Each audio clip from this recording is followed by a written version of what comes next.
We're the voices of experiencers, and we are the experiences with extraterrestrials. Yeah. I had read a lot of information that they're allowing the timeline to be extended because this is a very delicate situation that we're going through, and they've allowed that timeline to be extended so that we can get this right, hopefully. So you know what I'm saying? We can get this transition right because I feel we're very close to all waking up to the fact that we're not alone. So it's time for disclosure. It's time for truth, because truth brings powerful transformations. Other beings go by possibly events. Okay, so this has happened. Now it's time for this to happen. The Earth is at this point, but now we need to get them at this point. We're the voices of change and profound evolution. But he does say that in those times, unless those days were cut short, nobody would survive. right. So there's something with time. He's talking about cutting short the days, because if he's saying if I didn't, or if they weren't cut short, everybody would be annihilated. We're the bridge between two different worlds. They're watching, they're observing, they're the observers. Researchers. You're gathering the information, yeah. Profound integration is coming. Things to see how well you're adapting to the atmosphere? Yes, they do physical tests on me. They use an electrode on my skin. They just have a thing that measures your system, all of the functions in your. They check to see if you've been exposed to toxins or thorough. They're very thorough. Everything. They measure everything. They find that you have been exposed to toxins. Do they ever do anything to fix that? No, they say I have to stay broken. I think the reasoning is it's like that they can't really interfere with. They want to see where it goes. So it's a long-term experiment that they can't interfere with? Yeah, they measure and the progress and chart and all that stuff, but they interfere. They want to see the natural progress of things. Just who are extraterrestrials? Let's find out with the Voices of Contact.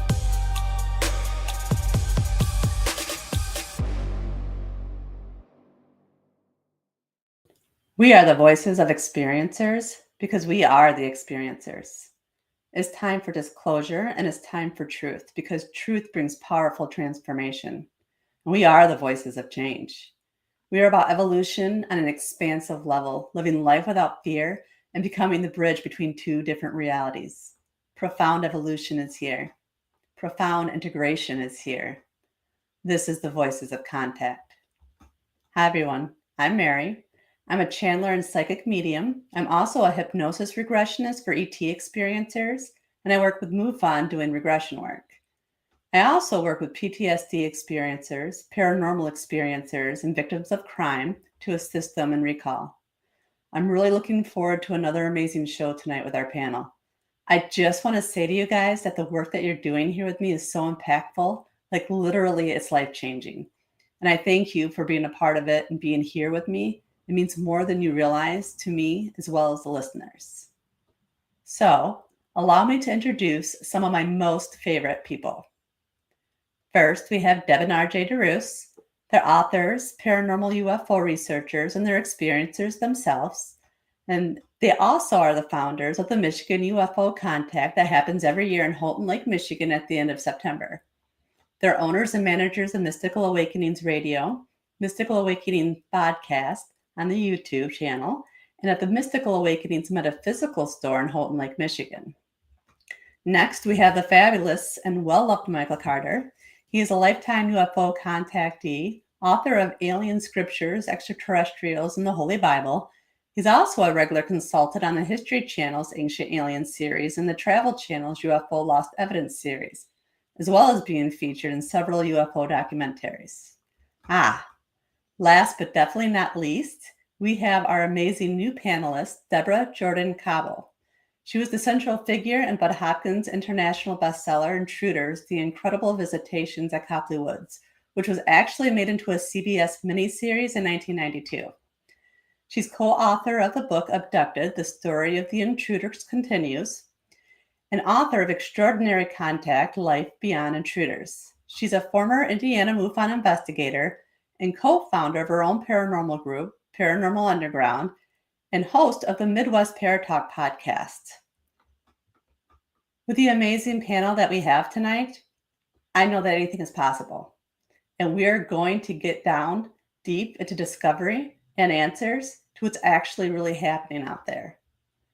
This show is all about transmutating the light from the dark and replacing fear with knowledge.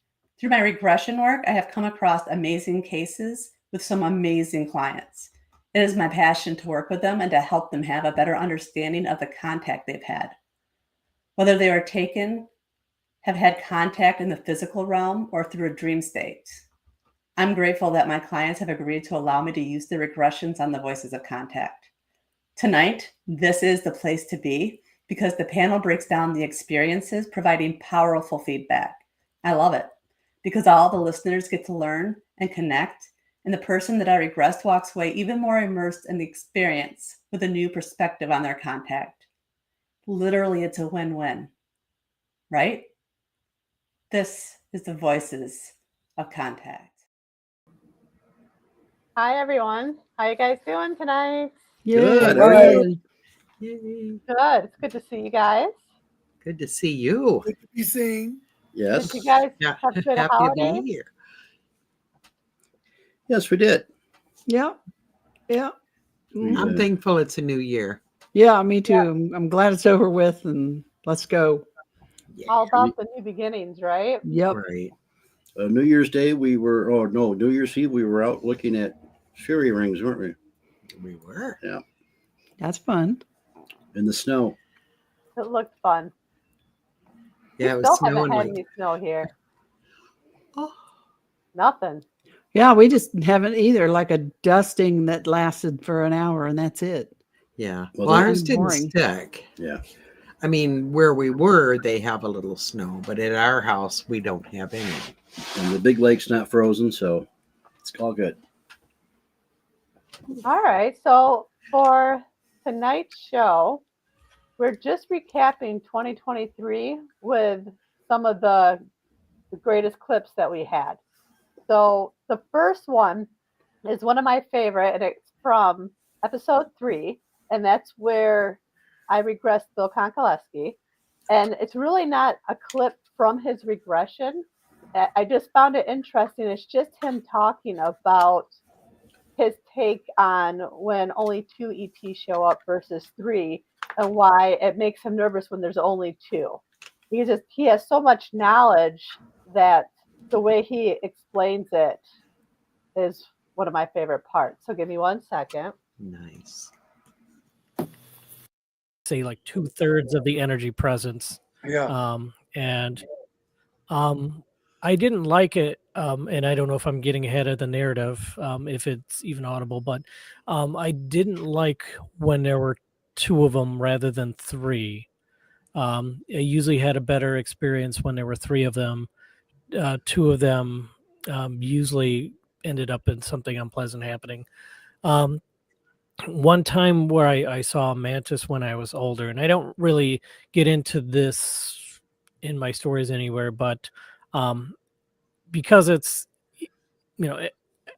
strange things have happened to me, but I just thought that this one was even difficult for that. I could see the mantis through a wall, I couldn't see the little gray guys, but I could see the mantis's energy signature through a wall. It was so powerful that I could see it, and that was very unsettling to see somebody through a wall like that. It was kind of like this sort of best way to describe it, like a black fire effect on it, and I could very well detect what it was.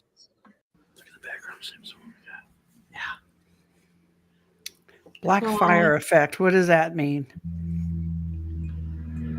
My take on it is it's almost like when he was seeing through the wall, he could see the shadow and the figure of it, sort of like it moving with like, flamage type thing, where you could just see the movement of it versus actually seeing all of it. That was my take on that. I could be wrong. Right. It was nice to see Bill's face. I know. That's why I played it that way. We had to add him in some shape or form. Mm-hmm. Yeah.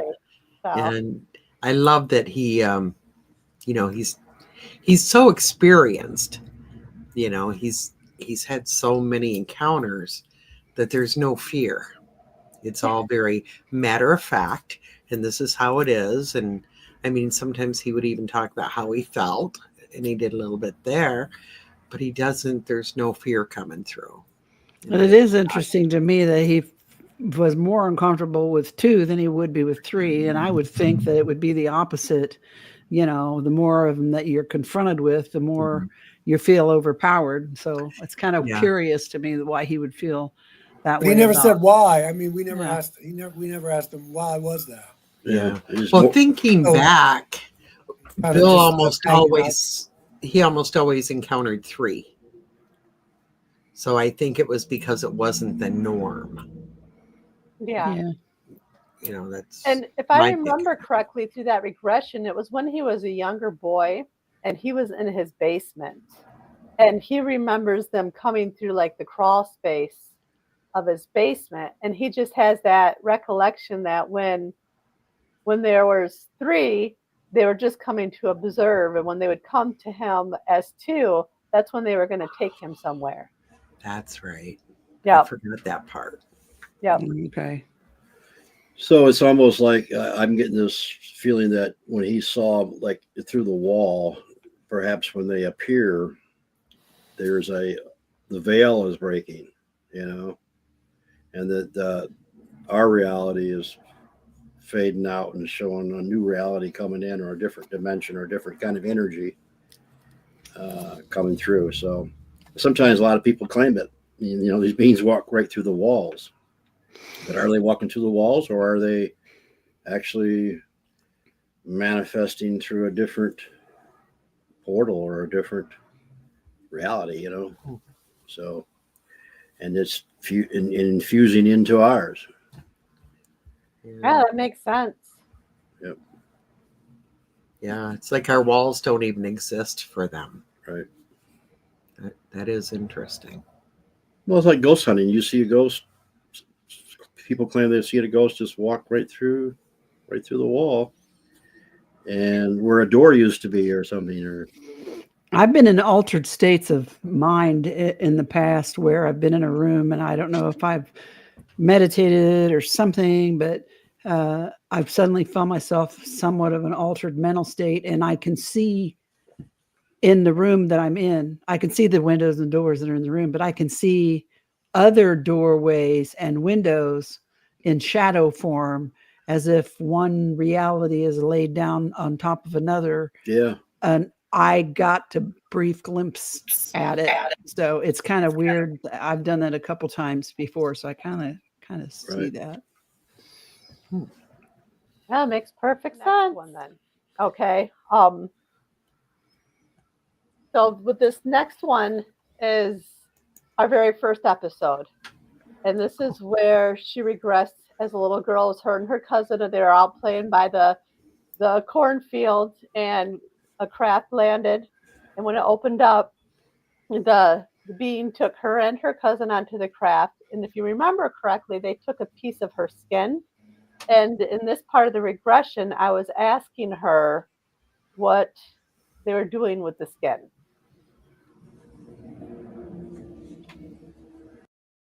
happened that day when they explored the spaceship that they saw?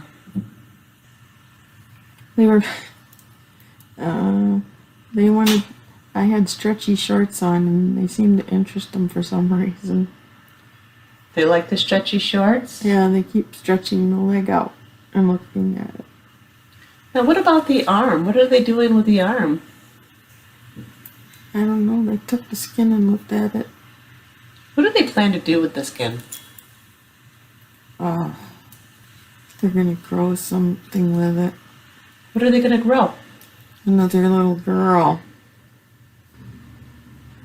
Is this why he's a gardener? Is this what they do? Yes. So does he create life and then he makes sure he watches over and takes care of it? I think he's more detached than that. I don't think he cares that much about us. It's not that he wants to hurt us, it's just that he's a scientist. So he's doing like experiments? He's making more people to put someplace or to save or something. They just make people. Where will they get souls to put in the people? That's a good question. Can you ask them when they make people, how do they find the souls to put into the people? He says they never run out of them. So they just create souls? No, the souls just come. Where do they come from? One big soul. Like from God's source? Yeah. To this day, it's still one of my favorites. I can't help it, just because it just speaks so much truth right there. I love that one. Yep.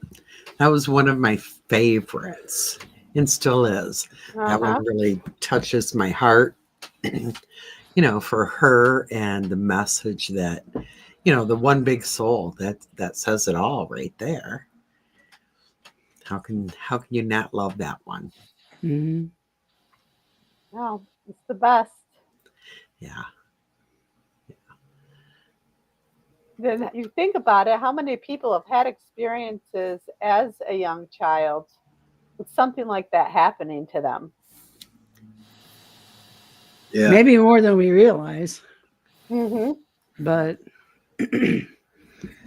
yeah, I definitely think it's more than we realize. The whole message is familiar, though, and it seems, Yeah. It seems familiar and it feels accurate to me.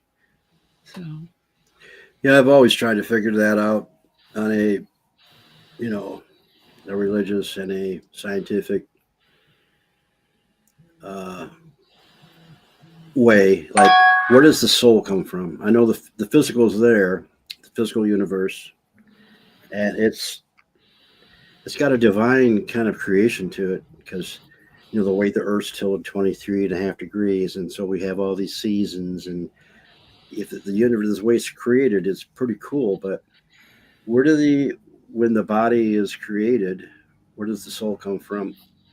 Or is it a part of all, just one gigantic consciousness soul, and then a piece of it comes into there? I don't know. To experience different things in life, to experience different ways to go about life and to find out, but it's all connected, Mm-hmm.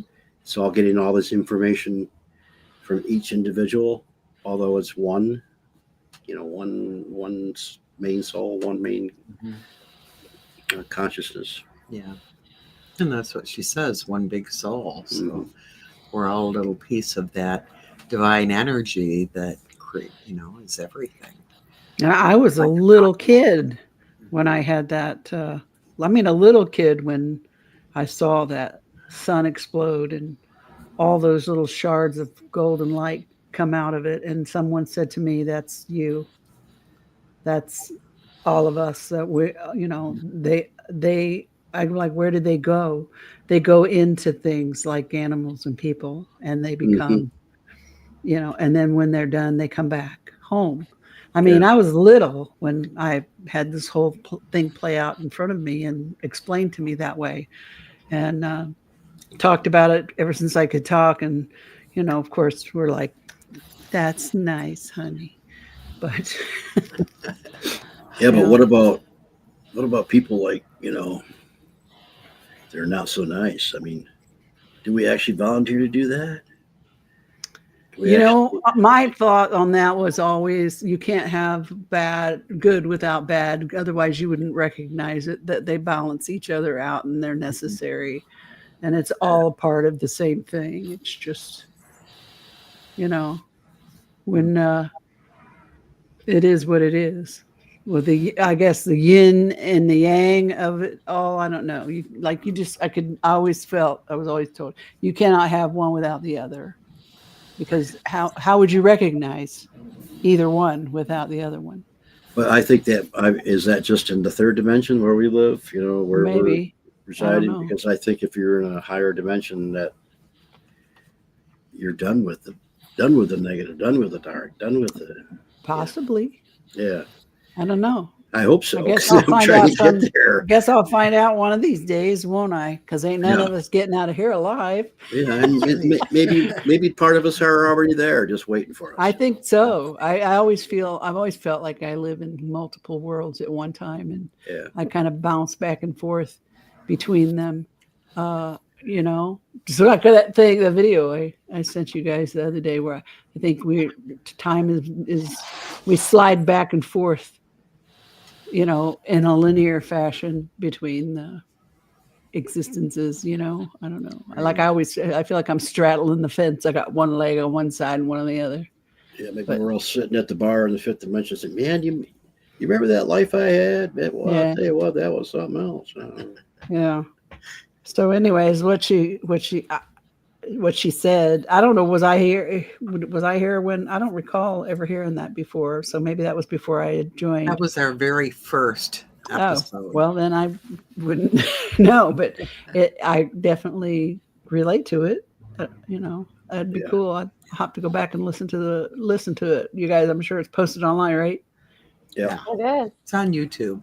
I'm so Awakenings podcast. behind the times here. Yep, episode 1. I can find it and send it to you. Oh, cool. Yeah, her whole regression was pretty remarkable. Yeah. It was pretty special. Mm-hmm. Yeah. Now, have any of you guys ever read any books from Dolores Cannon? Mm-hmm. So the Convoluted Universe. I love that book. And in one of the regressions that she did in that book, it talks about how it's sort of like God's source, has Earth as a school, and he wanted to learn what it was like to be human or to have different parts of himself. So he sent out parts of himself all over the universe. And so it's like Earth's the school.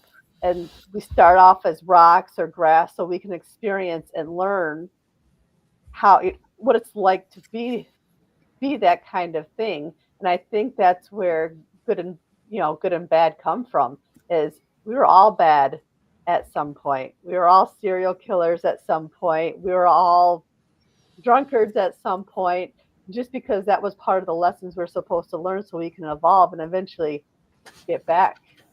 I don't know. I was always an angel. Ha ha ha.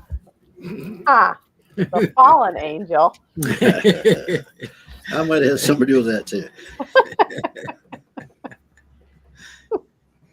Yeah, don't believe him. I don't, not for a minute. Okay, so all right. So for this next clip, this is the one where we have I do believe it was episode 8, and she is a young girl who was taken to the woods when she was right around 3, and she's looking for a friend. They played hide and seek together. They took her to a craft, and if you remember correctly, they pinned her down to a chair. They belted her in, and then they injected green fluid into her arm. So what happens next? There's these other friends that walk in, and they're gonna hold me down some. Well, just know that you won't feel a thing, like I said before. You're just observing, you're not experiencing. Can you describe these beings for me? What do they look like? They have really skinny bodies, and their heads are too big for their body. They kind of have skin color like me. Their eyes are kind of ugly, though. They're really dark and blackish looking. The kind of head looks like an egg. The head looks like an egg? Their head looks like an egg. Are they short or are they tall? They're short. Do they communicate with you? Yeah, they talk to me. How do they talk to you? We just talk in our heads together. What are they saying now? Almost done. Do you say anything back?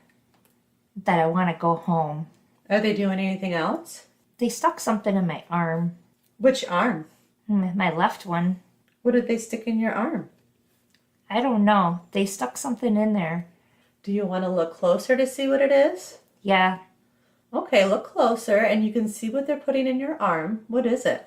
Some funny looking green fluid. How did they put the green fluid in your arm? It's like a needle.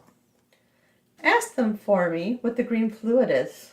They said to see how you react. They put it in there to see how you react? That's what he said. Tell them that you want to know what the liquid is. He says, I don't know how to relay that message. How can they see how you react with the liquid? They want to see if it makes me feel yucky or not. Yeah. Now, this is always a favorite just because with the sound of her voice, you can totally tell she's regressing to that time when she was a child because she sounds like a little kid.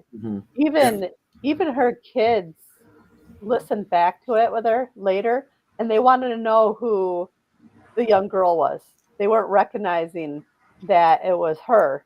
And she's like, well, that's me. So I think that this is one of the reasons why it's one of my favorites. Yeah. Yeah, she certainly did not sound like a full-grown woman. No, not at all. And I do remember that one. It was a good one. And it's interesting, after that, we've had quite a few people who have come forward or, had regressions and talking about things that are done to kind of like a test to see how we would adapt or how humans would adapt maybe on this planet with whatever it is they're trying. So I think that was our very first one of that type, though. So it was really interesting. Maybe they're giving her something to calm her down. 3-year-old, If I remember correctly, because in the following episode, we were able to tap into the subconscious, and that ended up being a Palladian that came through that was answering questions, if you guys remember. Yeah. And the answer from that was actually, these were different ET beings, and they were giving her that green fluid to see if she adapted well. If she didn't get sick, they'd continue taking her because she was strong enough for the kind of testing they wanted to do. Well, it may be the type of food that they ate, and that was the type of food that she was going to have to get used to, because I heard Palladians, they do a lot of liquid stuff, and so maybe they would see it just getting her used to that, so in the future they could travel, and that's what you eat, Soylent Green. Oh no, it's people. I'm just kidding. But, Yeah, if there's anyone out there that doesn't know that movie, look it up. Yeah, for sure. Sick. Well, the guy that was in it grew up about 15 miles from here. Oh, wow. And she ended up being a lifelong experiencer. And she had lots of experiences where when she was moving in her car, she saw them standing in her backyard, and she had the one Palladian being that was protecting her, and these others that would come and actually take her. So I find that fascinating, especially when you see every regression I've done with somebody, and they are regressing to when they were a child. Typically, they've had lifelong experiences. Do you think that's the common thing is, most people who have experiences really have had them most of their lives? I think so. I think so. Even if they don't quite remember what it is, or it's, they had a dream that there was a green Martian, you know, um, I think there's much more to it than what people are realizing. A lot of people have dreams and they're chalking it up to just a dream when it really isn't. Right. And they don't explore anything because they're thinking it's just a dream state. I just had a bad dream. Hmm. Yeah. Yeah, I find that interesting. And I'm curious, Michael and Deb, what do you guys think of that? Do you think most people that have experiences have always had experiences? I think it's pretty common. In my case, mine goes back all the way to childhood and continues on in some form or another. I think that it changes. I think the younger you are when it starts, the more likely it is for it to like change, metamorphosize. Like I've gone from the physical to the mental, metaphysical. You know what I mean? So I think that's something that happens a lot. I don't think it's uncommon, but that's just my Yeah. opinion.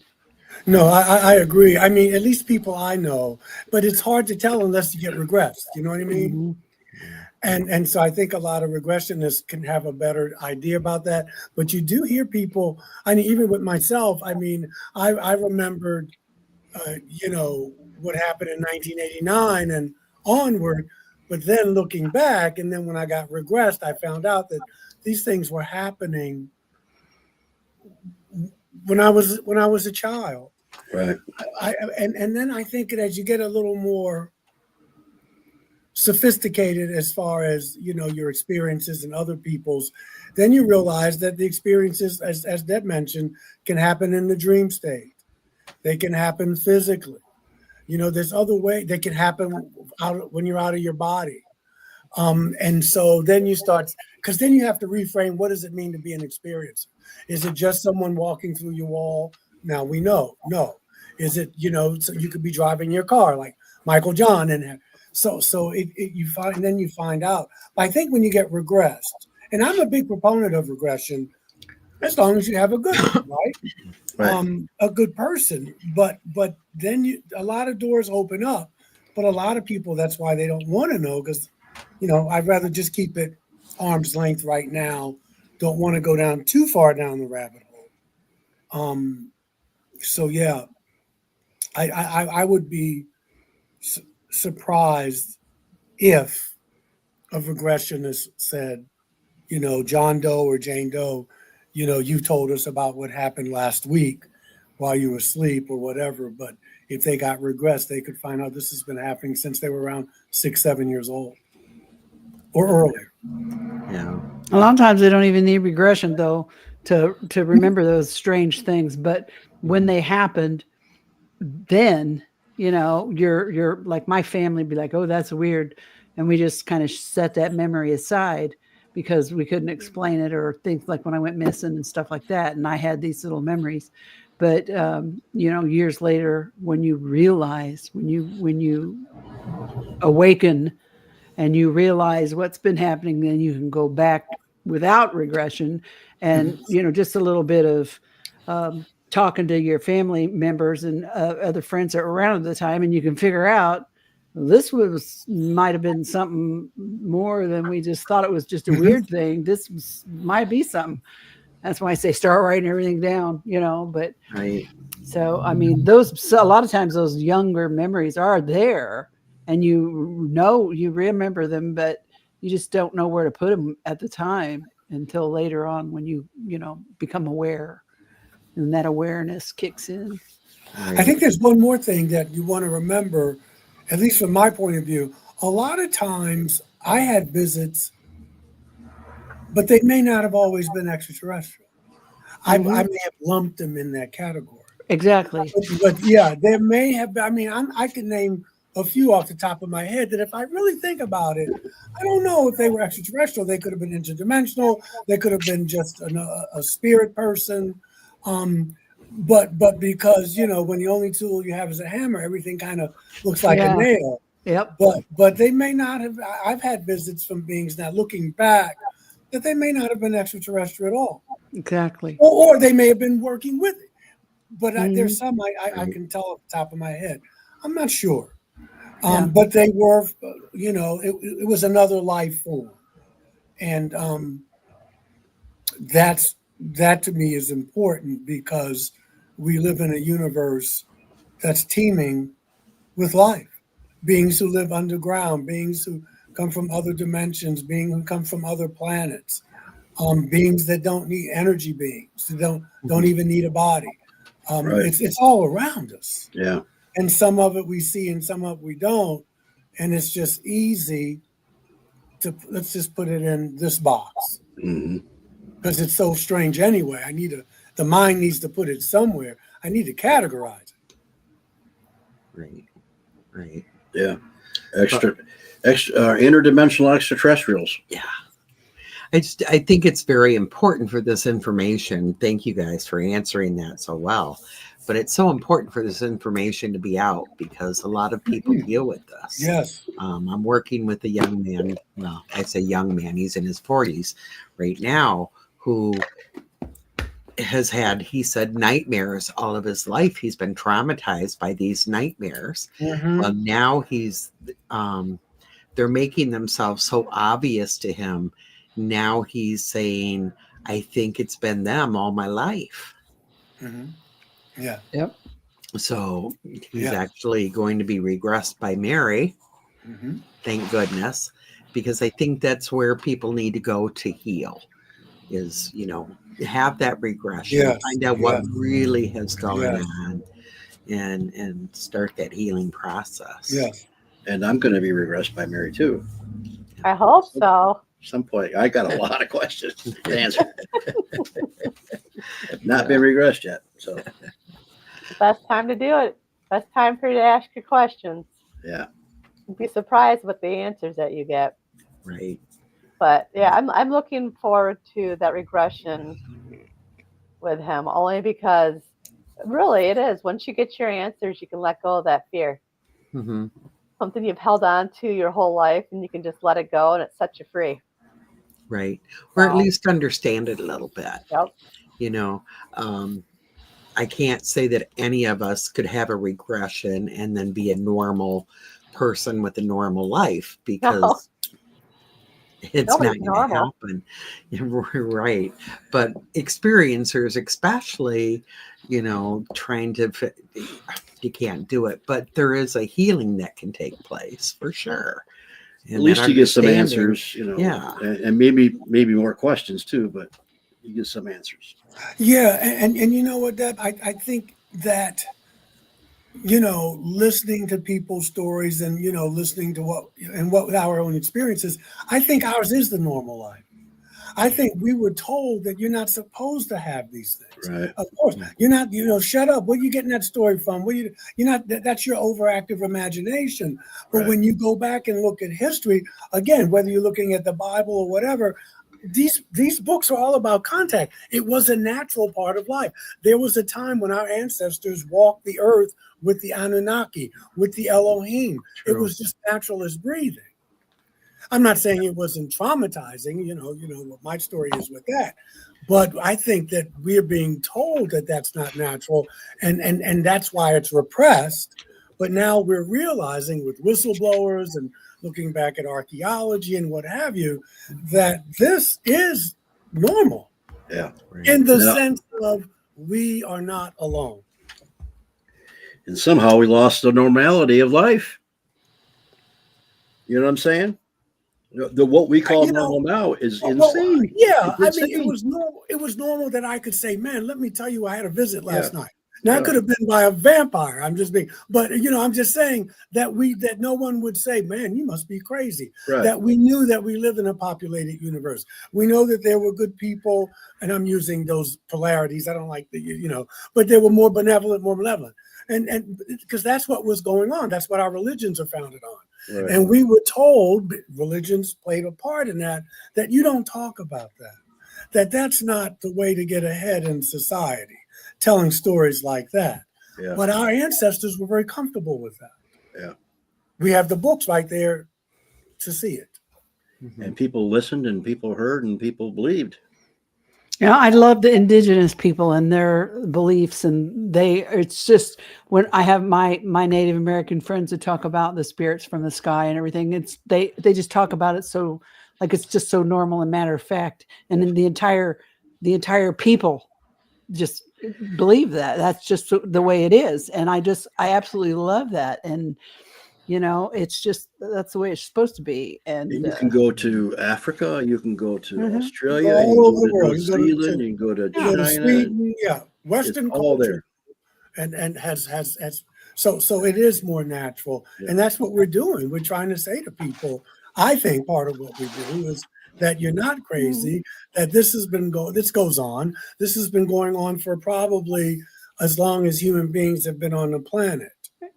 So in some ways, unlearning. Yeah, the way I feel like every single fable or legend or the stories of the Greek gods or the myths and things, there is a kernel of truth embedded in each of those stories they're all telling the same story. And they're all, if you look deep enough, you'll find they all emanate from the same place. Yeah. And so I feel like they're there for a reason. And what's that old game you used to play where you'd sit in a circle with 10 people and you'd start a story, and by the time you got around to you, the whole thing had changed. That's what happens to these stories told around the campfire. But at the root of all of them is truth. And the older I get, the more clear my mind becomes, the more easy it is for me to be aware of that, to see it. It kind of jumps out at me like one of those stereo optic prints where when you first look at it, it's just a bunch of black spots on the paper. But if you look at it a certain way and squint a little bit, the whole thing just pops out at you and you're like, oh, that's what it says. That's the way it all has come to me, So I don't know. I think it's just life is interesting and fun and cool. I mean, the Greeks and the Egyptians and the Scandinavians, and they all had their own. They call them gods, but actually, they were extraterrestrial people. Thor and Asgard, and was that the same as Loki, as Zeus? And right, all of that. Was that the same person as Apollo, and all these people? So. Yeah. Amen to that. I like connecting the dots. Yeah. All right. So for this last clip, this is the one that's from episode 18. And this is the young boy who the memory he has is of the green Martians. And through this regression, he realized that they weren't really green.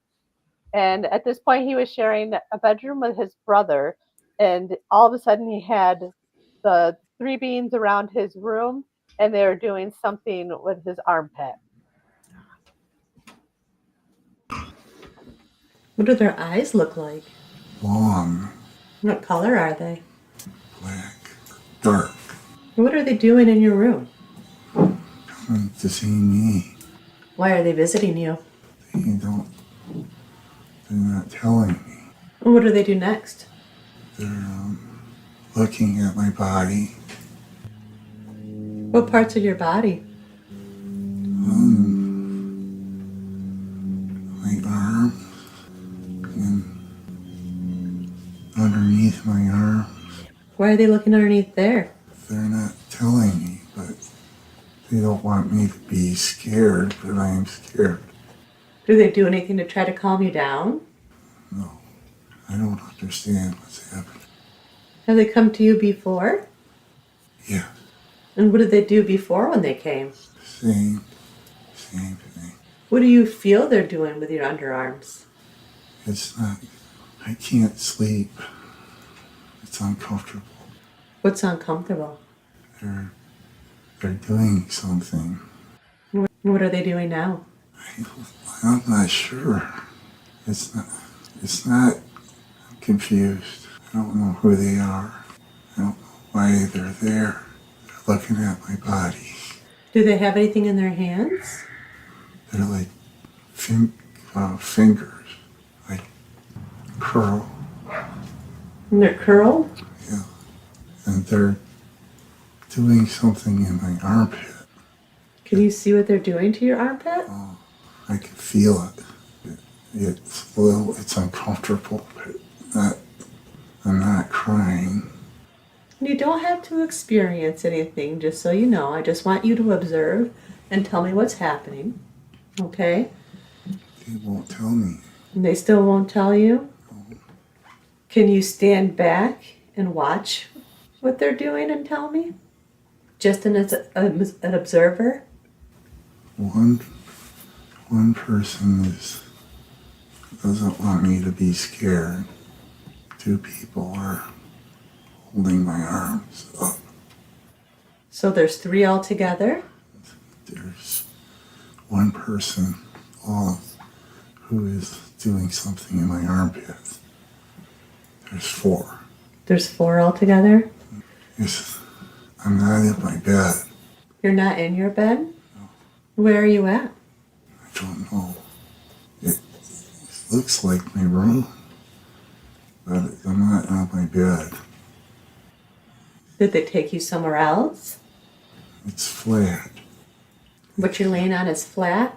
Yeah, but I can see the branches in the windows.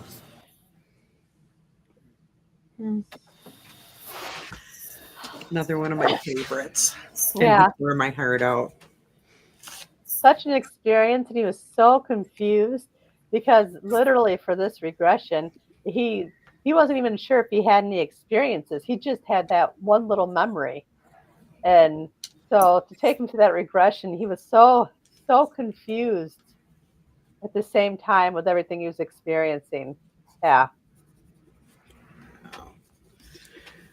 Yeah, we were talking about during that regression, that episode, that we kind of concluded that maybe under the arm would be a good place to put an implant so nobody can see it.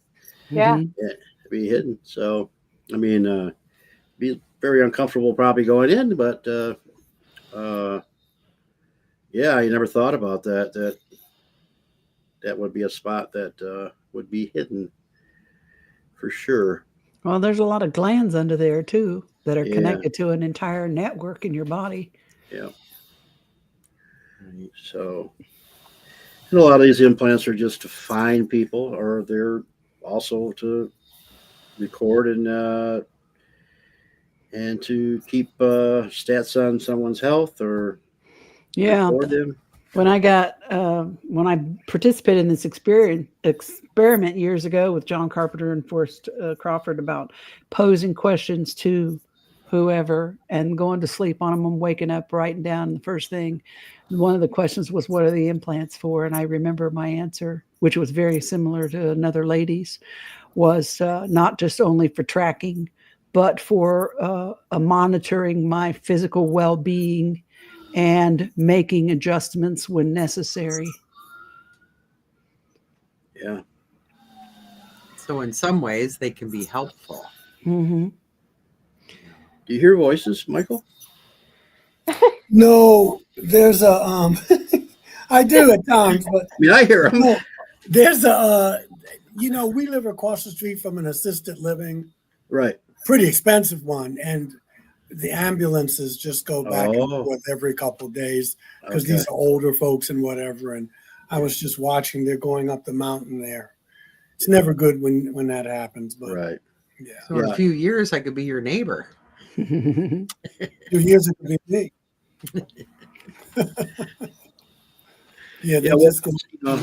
Implants are interesting. I don't know if I have ever had any.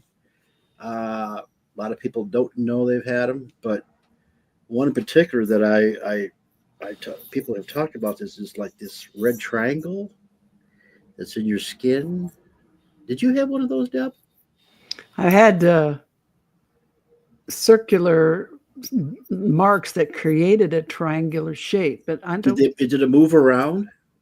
No, The only thing that moved around on me was the one that was under my skin on my shin, that you could roll it up and down my shin bone. That's It crazy. was removed when I had my gallbladder out when I was 13. The doctor removed that. They were more worried about that than they were my gallbladder. They thought it was bone cancer. And so they removed that at the same time. And I had asked for it. Right. You know, was a kid. I wanted my gallstones and my little ball that I rolled up and down my leg. They didn't give it to you? They didn't give me either one. And the doctor gave me some fooey hooey about, and I put the scalpel on your leg. And as soon as I made the opening, it shot out and hit the light above the surgical table. And they started laughing. I'm like, whatever, dude. I'm not stupid. I don't know what it was. They said it was a calcified ball, that they didn't say what it was. I mean, my body obviously calcified something. But he said your body was smart, because the little dip that we felt where it rested, that we thought was the bone, was actually a little square pad of fat that my body had created under this calcium ball to protected the bone from this ball. And the doctor was amazed. He said how smart my body was. And I'm like, whatever, that's not the scoop mark. That was on the other leg. I was born with the scoop mark in my leg. That was the same thing my mother had. Exactly. I thought it was a birthmark. Right. And then, I had CAT scan or an MRI come back with a bright spot in the center of my brain, right behind my sinus cavity for the longest time. And then it's disappeared. And also doctors would say, when did you have surgery on your eardrum? And I'm like, never. I never had surgery on my eardrum. But curiously enough, it was the ear that I remembered being stabbed in during an encounter. In my mind, I visualized a hot knitting needle getting stuck in my head, in my ear. And that's the ear the doctor thought I had surgery on, the eardrum, but I hadn't. So who knows what's been up in here. What's been up in here over the last 64 years. But, whatever it is there, I don't want it removed now. I even had visions one time of, what if I had this thing in my head removed and my head exploded when they touched it? No, you just leave that right there where it's at. That's fine. I'm good. And I don't know if that vision was put in my mind to keep me from trying to get anything removed or what, but I wouldn't let no one else touch nothing. Was it Dr. Mack, the one that used to collect them and get them out of people? John Mack? That was Lear. Roger That's Lear. Dr. Lear. Yeah. Well, Dr. Lear, that's right. A podiatrist, actually, but he took a lot of things out. Whitley Strieber, I think, had something taken out of his hand or his arm. Yeah, I remember. And then they dissolve after, a couple hours or a couple days after they come out, they just disappear. I don't know. Some of them do. If they're exposed to air or something, like it's a built-in device that, you can't study because it'll be gone, as soon as they take them out. Poof. Yeah, interesting. Yeah, people. All right. That's all we have for tonight's show. So we have more coming for you guys next week. So stay tuned. Some more of our favorites. Yay. Wonderful. Yeah, these were some great ones. You guys have a great week. Thank you. All right. Have a great night, Love you guys. all. Bye. Bye.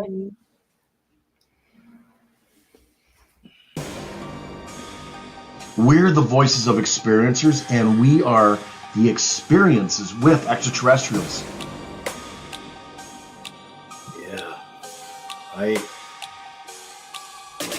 had read a lot of information that they're allowing the timeline to be extended because this is a very delicate situation that we're going through. And they've allowed that timeline to be extended so that we can get this right, hopefully. So you know what I'm saying? We can get this transition right because I feel very close to all waking up to the fact that we're not alone. So it's time for disclosure. It's time for truth, because truth brings powerful transformations. other beings go by possibly events. Okay, so this has happened. Now it's time for this to happen. The Earth is at this point, but now we need to get them at this point. We're the voices of change and profound evolution. But he does say that in those times, unless those days were cut short, nobody would survive.